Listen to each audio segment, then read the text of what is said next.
It's Chronologically Gaming, the only channel that's perpetually retro because we're playing every video game in order of release. Where's the #1 place to find all the video games within the context of when they came out?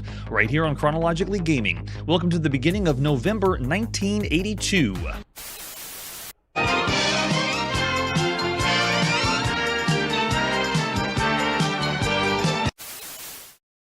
And we were last in the United Kingdom playing Centipede, but not real Centipede. It's unofficial Centipede on the BBC Micro. Before we go forward, we must go back. I have to re-rate Catacombs because after playing it again and again, it is better than a 3-star game. While it does have keyboard controlled only, it offers diagonal movement as a roguelike, and it allows you to burrow through walls. 3.5 stars for Catacombs. Keep going and give us more of those. All right, so after Centipede, let's see what our next release is. Next, we're going to the Atari 2600. That console just keeps on going. This is Challenge of Nexar. Let's check it out. Starting with the box.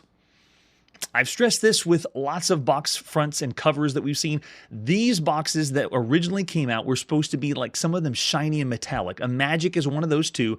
SpectraVision is another one. But this right here is a reconstructed fabrication of what it would have been like to hold a brand new box, but you can't really hold the brand new box now, because most of the time when you try to scan these things, they don't look quite right.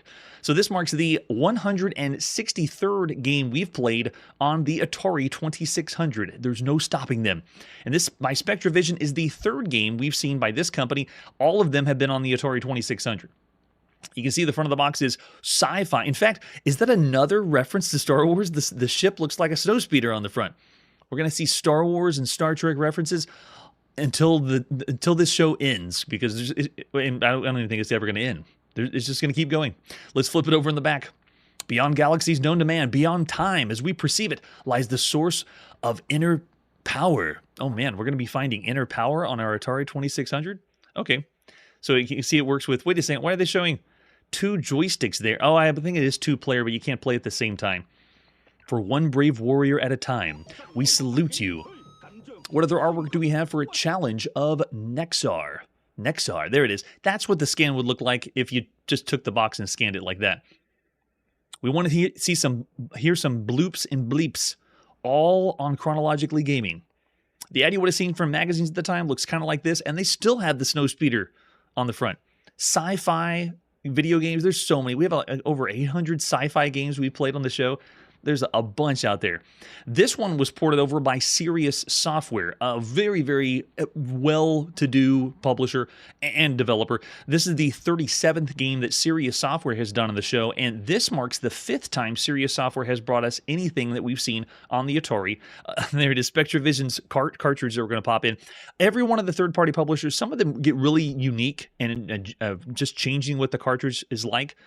So this one, it's if you've ever held a SpectraVision cartridge, it feels a little bit more plasticky and fake than the other cartridges. You have to hold it in your hand to experience it yourself, but it doesn't feel as authentic as those bricks that you put in back in 1977 to the Atari.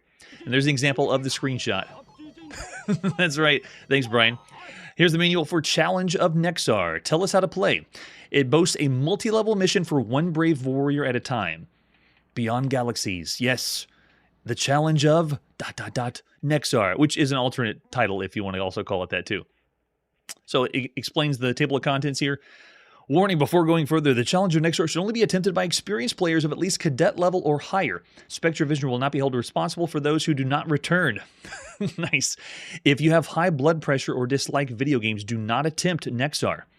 Just remember that before we boot the game up. All right, you've ignored our warning very well. Upon presentation, your encoded identity cartridge will be sent to the entrance. Really cool, interesting idea to do that in the manual, getting you in the zone before you begin the game. There are radioactive beacons that have to be destroyed. The beacons are guarded by impact exploding saucers, which guard the beacons. There they are, the impact exploding saucer above my head and the radioactive beacon. To become a Spectra warrior, you have to survive all 99 levels. 99 levels? We don't have time for that. How many people played all 99 levels of Challenge of Nexar? Those who go beyond will receive their due recognition. Over on the left, it once again explains how consoles work and how to set them up. Make sure you power off the system, put the cartridge in, then power on the system. I can't believe they're still explaining this right now. It does look like tie saucers, Manly. And then it begins here. Right above my head is the screenshot, and I'm so glad they do this in the manual, telling you what everything is. That's the number of shields, our time, number of beacon, what the tie saucers look like. Nice. You can always pause this as we're going through here on the show. If you want to get the tips and tricks and all the information from the manual, it explains the scoring right above my head here. That's nice. And then a warranty. Oh, man. Maybe years from now, hundreds of years, people will be tuning into Chronologically Gaming to be able to play these games because no one will have the physical manual. All right, so it's also available in PAL regions. Let's pop in and play Challenge of Nexar. This was done by David Lubar, Sirius Software, and published by SpectraVision in the beginning of November 1982. And we're in. This is not me playing. This is the attract mode that begins from the start of the game. This is David Lubar's first game that we've seen here on the show. He did do an educational title called Volcanoes on the Apple II that we didn't see. And we also saw Worm War 1 by David Lubar. And if you haven't seen Worm War 1, you need to check that one out. If that's enough bleeps and bloops for you, I don't know what is. All right, let's go into it. I have game modes 1, 2, 3. Okay, so they didn't explain it too much. All the game modes 2 and 3 do is add additional ships, but it's not that much different. And there is a single-player only game. So if you're going to play with 2 people, you just pass the joystick back and forth. All right, ready, set, go. I am the cursor. Look at that, crosshair on the screen. I fire shots freely all the way around. Nice. I can see the Thai saucers coming at us. Every time I fire a shot, it kind of goes down the center like a well. If you were going to play or compare this to something like...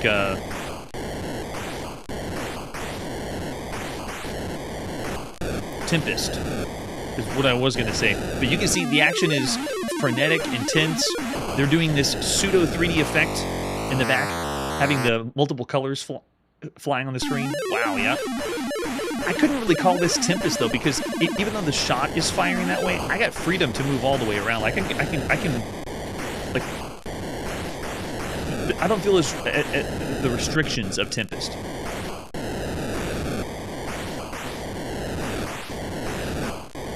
Get it going, and you can see I'm working through level by level. It is a complete score attack game. Oh, they still got me in the explosion. Oh man, yeah, but it's very, very fast. As someone who has played plenty and plenty of Atari games, this one's a little unique just because on the home console, this style of game, there's not as many out there. But the way that they're presenting this is very, very simple. And the gameplay is very, very simple. Yeah, I saw in the chat, this does sound like the majority of all the games you could ever play on the Atari VCS. Yeah, the sound effects, though. Hear the slight nuance of as the ships are approaching, the sound changes. It's really, really nice. So nowadays, and we would call these games rail shooters. And there's several subgenres of rail shooters that are out there, like the trench run shooter, which takes its homage from Star Wars on the Death Star. And there's also the chase view rail shooter, where your ship is moving around. I couldn't call it a chase view because it's just a crosshair that moves around. But I have no control over how fast I'm moving. It's just, I'm just riding the rail and shooting things up. That's why it would be considered just a straight rail shooter. And as far as all the games we played to this point that are rail shooters, this is the 17th rail shooter. There's 5 really good ones that we played in the arcade, and home computers have had a few rail shooters too. But on the console space, there's only a handful. One of the first ones we ever saw was Star Strike on the Intellivision, which that was more of a trench run rail shooter. It looked like you were playing Star Wars going down the Death Star. And I wasn't as impressed control-wise. Maybe it's because I'm not as partial to the Intellivision. But then after that, we also played Star Battle on the Bally Astrocade. And that was, again, was like a trench run shooter. Not this one that has the freedom like this. One of the most recent ones we played was Zaxxon on the Atari. That one played like a chase view rail shooter, which wasn't like the Zaxxon on the arcade, but it was an on rails, like I had no control over the speed of the ship in Zaxxon. This one still reminds me that right now there's no way to play anything like Tempest on a home console, or there's no way to play like a true on-rails game for a home console. This is just another one of those games that it actually shows the impressiveness of the Zaxxon port, even though it wasn't true Zaxxon, because all we're seeing with this game is this. Just as far how far can you go? Shoot as many enemies without dying or blowing up, because after they blow up, you see the shrapnel that comes to the screen? That is something else you have to avoid too.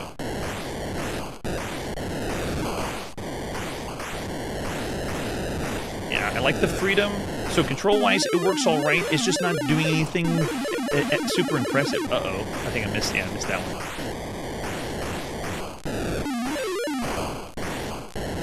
But really clever use of 3 dimensions on the Atari 2600. Notice that they're using it's not really sprite scaling because they don't have sprites, but they're using the stretch image to fly at you to make you think that it's flying at you. Really, really clever.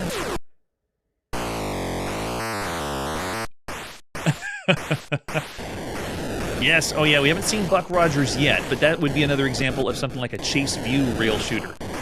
The very first Buck Rogers game is not out yet. You're speaking of the future. right, so there you go. It's 3D on the Atari 2600. While it is unique that we haven't played a game that's quite like this on a home console. Majority of these were arcade and home computers. I still would say the gameplay itself is simplistic, even though the 3D graphic look of stuff flying at you. We played a few games that were like combat, space combat games, you know, where you're flying around in a ship a little bit, but it doesn't do anything to push really the games on this point. So I'm looking over the chat and I see mostly 3. Yeah, there's not as many enemy types. I'm with you there too.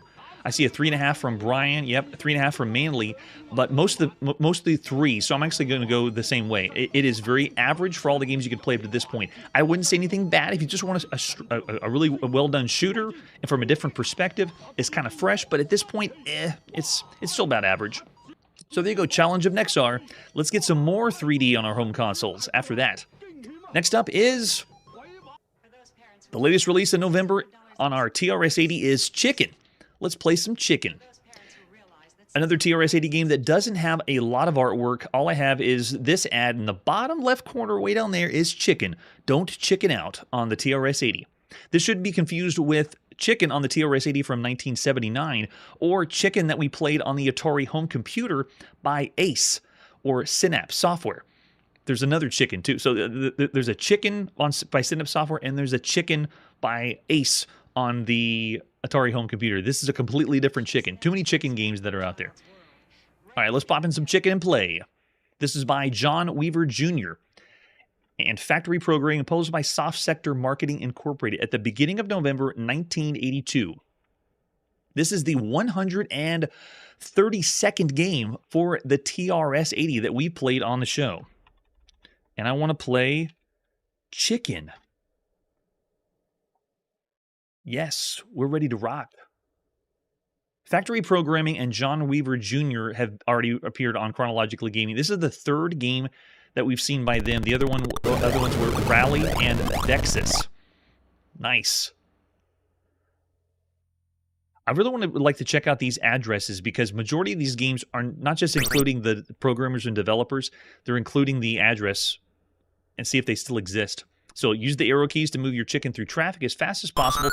Score bonus points if you make it across.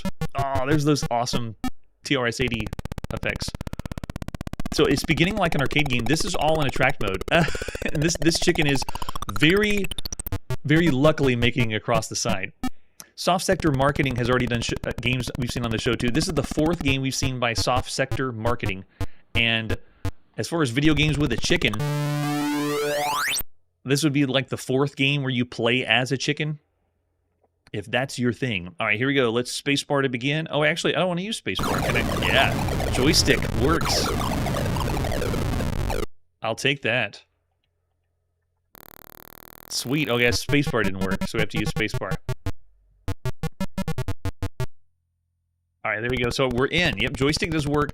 I have only the movement of left and right, so I cannot go up and down or the freedom that most Frogger games would have. Yes, I looked in the chat, and this is really similar to Freeway by David Crane, Activision on the Atari. So this is like one of the first times we've seen well, I guess the second time. We played another one called Chicken too, that it was like a variant of Freeway by Activision. So all I am doing is just getting the timing to get across the street. Very, very, very quaint, very simple. I really enjoy the little animation they used on the legs of the chicken to cross. Plus, I have no beak. Does this answer the question why the chicken crossed the road? I don't think so. So I have a time limit. How fast I make it across the street will determine how many points I get. Very, very simple idea. We saw this all the way back with Freeway. Yeah, I still would call this a Frogger variant because we called Freeway a variant as well. This is the 29th game that plays kind of like Frogger, or the idea of Frogger. Freeway was the same thing. That was July 1981 that we saw Freeway, and so it's been over a year, since we've seen anything like this. But we have already seen Chicken that was on the Atari home computer, and I always feel stilted whenever I can only move one direction. I can't go and do anything else. It's just very simple. If you showed someone this game and they had no idea what the title of the game is, because it doesn't show up here, would you have guessed this is chicken? We just look like we're someone who's hunched over trying to make our way across the street. Oh, very, very simple though.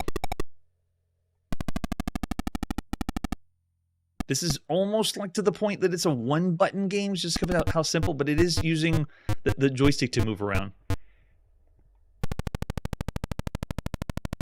I highly recommend the other game we've already seen by John Weaver Jr., the game called Vexus. Check that one out. That one's much more impressive than this one. First glance. But if you want to make a game that's a simple Frogger variant or freeway variant, I don't think we're going to track freeway variants. So the reason the chicken crossed the road is to go for the high score. That's the answer. And I'm just going to die and splat. And they give us little tunes and music. On the TRS-80, that's pretty rare. We get sound effects and scene transitions and stuff. Cool. We get to put our name in too. So they got a high score table. So it's incorporating what we've seen with lots of the games on the TRS-80, giving you that arcade feel. So even though it's a simple idea, simple concept, it still feels like an arcade game with that high score table. So there you go. Of all the games you can be playing across all home computers, it's pretty similar to the chicken game we played that was by Ace. Atari Computer Exchange, I believe is what it is. So it's all right. It's just a time waster. It seems very, very simple. Yeah, two finger looking good sounds about right too. I see lots of twos. That's our bad rating for everything you could be playing. 2.5 from Tisky. Oh yeah, that's right. Probably around there. Yeah, so I don't know if I want to call it bad or not, because I really enjoy these games on the TRS-80. If you're down in the 2-star range, that's usually saying, it's bad. But I really don't want to say, I don't know if I want to say 2.5, just because of how simple it is. It's got a little bit of love to it. So yeah, I'll say 2 stars still. Because there's much better games you can be playing. And think of all the Frogger games. As the 29th game that's like Frogger right now, there's plenty of others out there that are blowing it through the roof. All right, there we go. Yes. And Nexar, yes. You got to check out that one too. All right, after that, let's see what our next release is. From one home computer to another, we're now on the Commodore VIC-20. And this is the release of Choplifter. Really excited for this one. Let's check out Choplifter. If you already saw it or your friends play it on the Apple II and then saw it on the Atari home computer and you're like, come on, when's it going to come to my computer, the VIC-20? Here it is.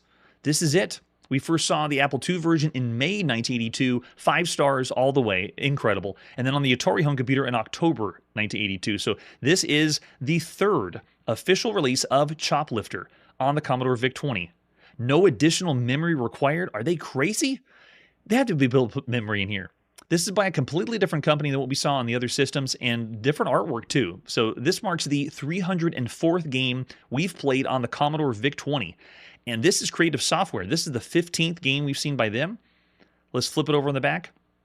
Oh, brought to us by Tom Greiner for the VIC-20. Way to go, Tom. This is the 9th game we've seen by Tom Greiner, and we just saw Black Hole by Tom Greiner. He usually does some cool graphic effects, so I want to see what he does with this one. Your mission is to rescue the American hostages from the enemies and return them safely to the U.S. You must pilot your helicopter past tanks, jet airplanes, we hate those, and killer satellites to get the hostages. After landing and picking up a load of men, you must return them safely back to the U.S. base. Yes, it's Choplifter, they're explaining on the back. This game requires a joystick, so there's no keyboard control. That's interesting. There's the scoring and how to play. And I don't believe we have the paperwork. So right here on the box is what we're going to be showcasing for how to play the game. And I believe they're going to use the same control scheme that they did on the Atari home computer. Let's see what they do. What other artwork do we have for Choplifter? Let's do this. Besides the box, there's the cart. This is on cart on the VIC-20. So no addition. You can do an unexpanded VIC-20, pop the cartridge in, and play Choplifter. That is so cool. Yes, I'm amazing. All right, so there's the example of a screenshot, but let's just go into it. This one's available in NTSC or PAL regions. We're going to play the first in North America. This is Choplifter. Tom Greiner brought it to us by Creative Software, and then later in the United Kingdom by Audiogenic. So it's the beginning of November 1982. This is it. We've already played lots of games by Tom Greiner. He's done some pretty good ones on the Commodore VIC-20. And this is the 21st game we played where you are controlling a helicopter or a helicopter is present. Not that many games across all systems that have a helicopter. Look at this. You can tell, again, Tom Griner is putting some love into the presentation.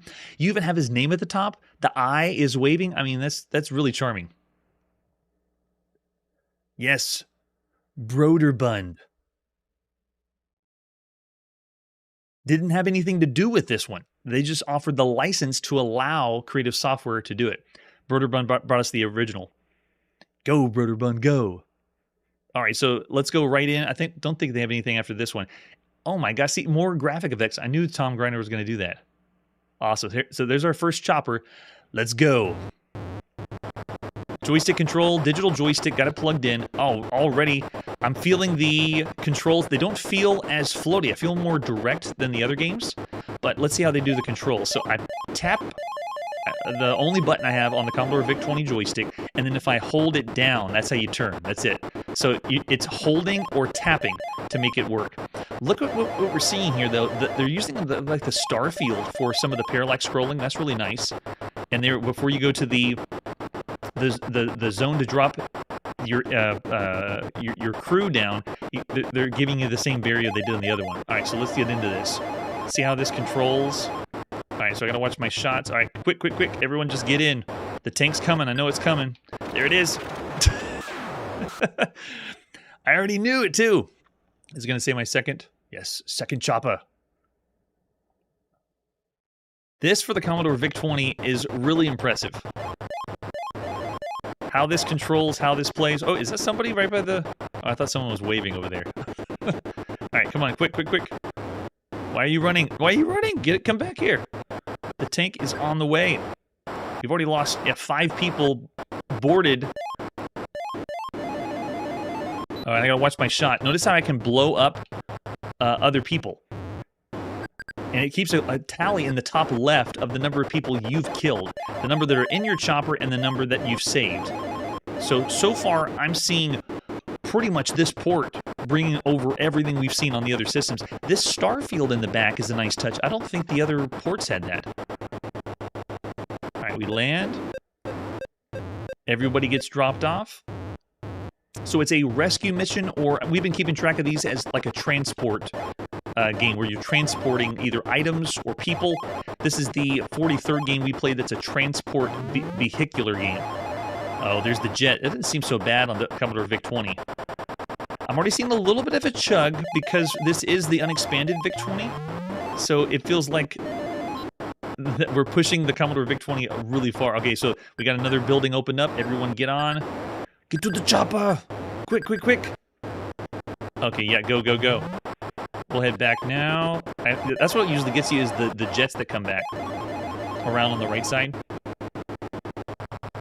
So already very, very impressive. Choplifter is still one of the best games you can play across any home computer right now. And this port is no exception. Well done, Tom. Well done, Creative Software. I wonder how much involvement Broderbund had with this, because they're still top. I'm sure they had to have influenced in some way. The only reason I wouldn't say this one would compare to the Apple II version is oh, we get some other enemy types now. Is because of the controls, because the Apple II had 2 buttons you could have used. It was using the analog joystick, so you also felt like you had a little bit more fluid control. But here, and just like the Atari home computer, you have to use 1 button and essentially know when to tap the button or when to hold the button down. Yep, you can see that slowdown. And see right here, this is where I was saying about the controls. I don't have the same fluidity to move back and forth. It's still not that big of a gripe, though, because if you had this, you would have a blast. All right, so let's land. Quick. Get to the chopper. Yeah, and imagine that this is on a cartridge. Oh, no. I thought that was going to get me. Without any additional memory. It's got great presentation. Another thing that this one has missing for it is the ending. If we're not going to get to the ending on the showcase, but when you see the ending of the game, it's missing. If you manage to rescue all 64 hostages, the title screen just appears again. So while we got some really good presentation in the beginning of this port, the end of the port just says, you know, where's the congratulations? We don't get anything for saving everybody. Oh, nope. Send it back. Send it back. Similar enemy types that we saw before. They animated the eye and shoplifter at the top, too. Yeah. Oh, man. See, this feels like one of the other games we're pushing on the Commodore VIC-20. We've gone too far. Now it's time for our third chopper. So I'm already seeing some ratings from the chat. Above average from Paul, or actually, I'm seeing 3.5 or 4, and then another one if it's only on the Commodore VIC-20. Yeah, since we're rating this across all other home computers, I still say Choplifter's great. I'd have a lot of fun playing this one. The Atari version and the Apple II version are exceptional. The first one still on the Apple II, it still holds 5 stars.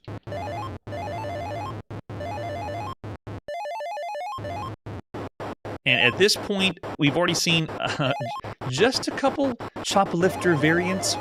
One of the very best ones you could play is Lunar Leaper on the Commodore VIC-20. It's incredible. It's really, really good. Apple II is not so great. So how do we get these guys out? I think they need to be blown open. Yeah, maybe they have to be smashed open to come out. So yeah, Lunar Leaper, it's also an older game, so because of the year it came out, I gave that one a higher rating. But you still could see how Lunar Leaper compares to this one, going to rescue someone, bring him back. That's right, they don't use Sortie. In the other 2 versions they did. Alright, look, we have an invisible... I haven't seen that in too many video games. Playing a shoot 'em up and we have a invisible wall here. That's awesome. And I think that's our... Yeah, there's our game over. See all the presentation we're getting? We just won't get that at the end. So another one that we played that was a really well done Choplifter variant, it was in the arcade called Rescue. September of this year in 1982. That one is awesome for all the games you could play on the arcade game or arcade scene. But this port is still very, very well done. If you look at all the other games you could play on the Commodore VIC-20, easily 4.5 or 5 stars. It's like one of the must-haves for a Commodore VIC-20. Across all home computers, I would go a little bit lower. Slight slowdown, but very technically impressive. I see a 4.5 from Charlie out there in the chat. No way, you're not getting me this time, Tank. And then, yep. If you have seen all the other games we've seen across all home computers, this is still excellent. Yes, I know, we're not going to see that version later. In fact, I don't think Sega has anything at home right now, Kun. There's, the only thing you can see by Sega is in the arcades. Alright, so while it has the limitations of the Commodore VIC-20, Choplifter done very, very well. I'm going to have to say, of all the games you could play up to this point, it's still one of the best of all the games across all home computers. Not going to notch it as high as what we saw on the Apple II, but it's still excellent. 4.5 stars of all the games right now you could play across all home computers. Remember, this is only the 3rd port, so there's not really a lot of options for getting something like this, except like Lunar Leaper at home. There's a few others, but they don't play identical or this close to Choplifter. It's excellent. There you go. Alright, it's time to put the video game playing on pause, or hit the break key if you're on a home computer. We're going to continue playing every single video game across all platforms all over the world. Be sure to tune in next time on Chronologically Gaming, because we have more games for the Atari 2600. How many publishers do they have on that console now? We will also play as royalty being the king, or maybe an emperor, in a new simulation game. And maybe we'll get to a new game for the Valley Astrocade or Videocade, whatever you would want to call it. I'm getting these mixed up. These consoles keep switching publishers and companies like there's something wrong in the console gaming market. I don't know what's going on. That's it for today, and like I always say, you better get to making those games now before the lawyers start suing. Hey everybody, thanks for checking out the channel and joining me on my quest to play every single video game in order of release. We'll be streaming live every weekday at 9 p.m. Central, so join us and let us know if we missed any games along the way. This video would not be possible without Launchbox, RetroArch, and MAME. Tell all your friends there's some crazy guy named Chronologically Gaming trying to play every single video game. We have links down below that'll send you to places like our Discord and Patreon, and one that says all the video games we've ever played. If you go there, it's a list of everything, and you can click right to the game you want to see. Chronologically Gaming is the name to look for. We are perpetually retro, and we will catch you next time.